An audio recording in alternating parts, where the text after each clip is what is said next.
What's up, everybody? Back again with another video. This video is going to be about checking your boat, like a pre-flight check or pre-fishing check on your boat. What to do, what to look for. I'm a car mechanic, not much of a boat mechanic, but a lot of this stuff crosses over. Basics, checking everything, looking for cracked hoses, dirty filters, water in the fuel, bearings not greased, bad connections. Sky's the limit. First of all, this is a little two-stroke. It's the older, I don't know, 03, 04, something like that. They got a filter in here you can check. Two strokes. I usually check my plugs every other trip. Make sure your primer bulbs are not brittle. Airplane.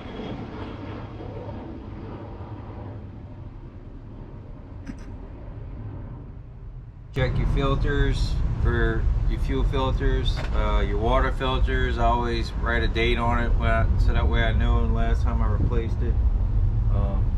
Spark plugs, make sure you check those. At least pull one if you got a two-stroke. I mix mine. I don't have oil injection on here anymore because of the older oil injection tends to fail, and then you want to buy an engine. So I mix mine like 5 gallons at a time. Yeah, it takes a little while, but at least I know it's accurate, because the gas pumps are not accurate. Ethanol-free fuel only in these boats, the old cars, motorcycles, etc. Everything's got to be ethanol free. I always make sure I carry extra propellers, spare prop, cotter pin. Make sure it does fit your engine, because you get out there and you do need it and it doesn't fit your engine, well, you're going to be needing to tow home if your hub goes bad. Another thing to check. I always check battery voltage before I charge. I don't keep my engine batteries on a trickle charge, but I always put my voltmeter on them and I'll check them, make sure they got at least 13 volts. If not, I got a drain on something, and it'll let me know before I charge it up if there's a problem. I also check all the connections to make sure there's no corrosion on them. Next thing, if you got bearing buddies, you also want to put grease in those and make sure they got grease in them.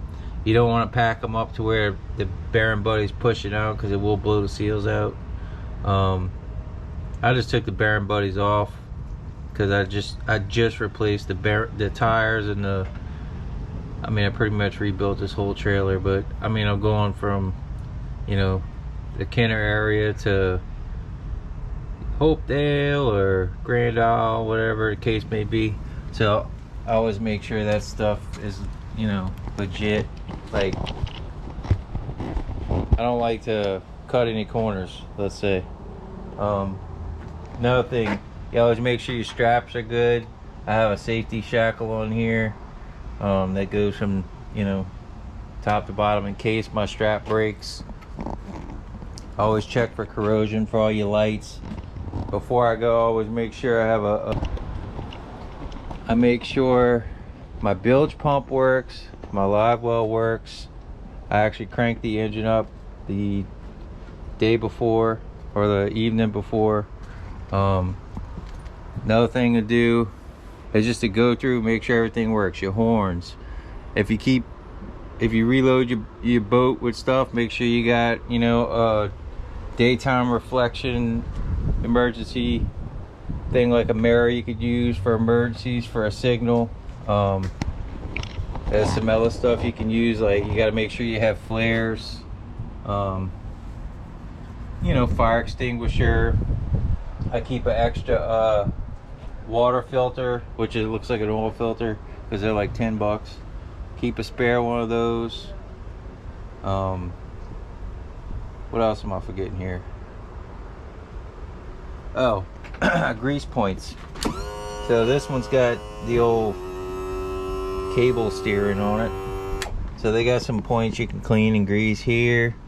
These shafts, I always make sure I wipe them clean and put some grease on there. Any of your Zerk fittings, which are like, they got some hidden in here, always make sure you got grease, and you know, when you pump it in there, it comes out on the sides. All of these, make sure there's no cracks. These get some crap in them. These are nasty sometimes. They get June bugs and everything else coming out of here. Now mine's got a couple of June bugs right there. I always leave the plug out. Safety straps, make sure those are good. Do your light check, you know, make sure all that's good. Tire pressure.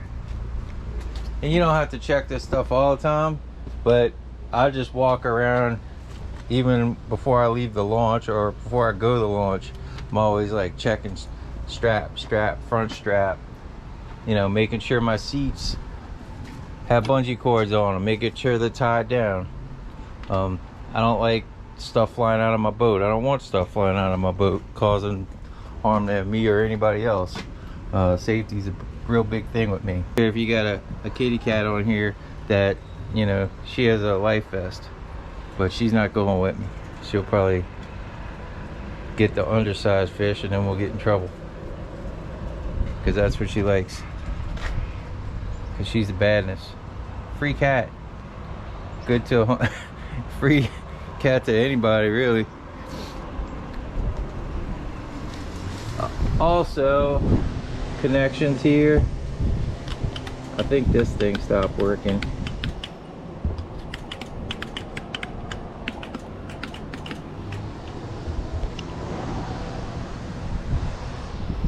Always, what else am I forgetting here? Fuel, make sure you have fuel. Also, jumping cables. I have jumping cables here. The jumping cables will reach from my engine batteries to my trolling motor batteries. 24-volt system. If in case you get in a jam and your engine batteries go dead, you can take one wire off of your hot battery. Well, they're both hot batteries. You can take the ground wire off of one of your batteries, and one of those batteries will then become a 12-volt battery. Then you can take the jumper cables, put it there straight to the engine batteries, and fire it up to get you home. I also have a jump box I usually bring with me.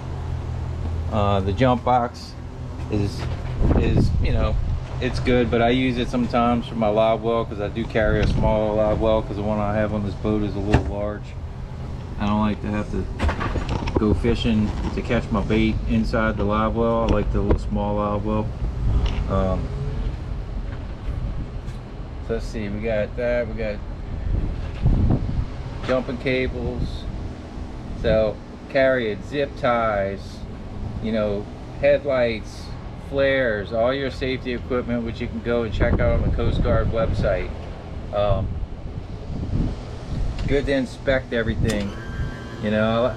Like, since I bought this boat, I've pretty much touched or repaired or replaced almost everything that I thought could leave me stranded on the side of the road, because I'm not one to like to be, you know, caught like that, you know, because of something failing. And if something fails, it's gonna fail. Nothing you can do about it. But you could, you know, do your best to prevent that stuff. No, this is not alcohol. It's one of them cinnamon drinks.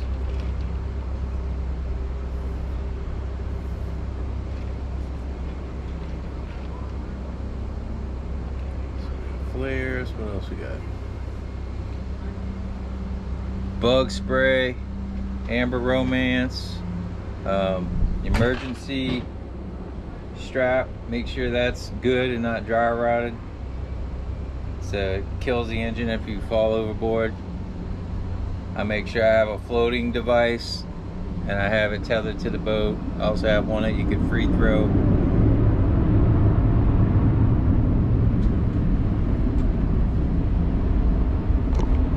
Look for fuel leaks,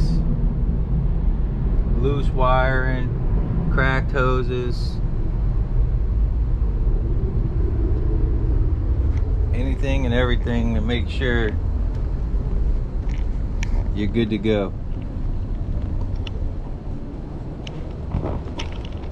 Well, I don't want to keep rambling on, but if you guys have any questions, leave a comment down in the comment section, and I'll do my best to reply. And let's get to fishing, man. Let's get some fish in the boat, you guys. Stay tuned for more fishing. If you got any questions, leave it down in the bottom. Hit that like button. It helps the channel get out to more people can watch it. Take care. Peace. Also, zip ties, vice grips, pipe wrench, channel locks, screwdrivers. I always bring a multimeter and a test light because I like to be able to fix stuff. I got extra wire, extra fuses, fuel line, and fuel filter. And all those little things I can fit in a dry box. It doesn't take up any space. But it can get you out of a jam. If you have another fellow boater that's in distress, and it's something you can do to help them out. It could be something to help somebody else out, so it doesn't hurt to, you know, bring a couple of extra tools if you have space for it on your vessel. Get photobombed Mickey Mouse. Thanks for watching.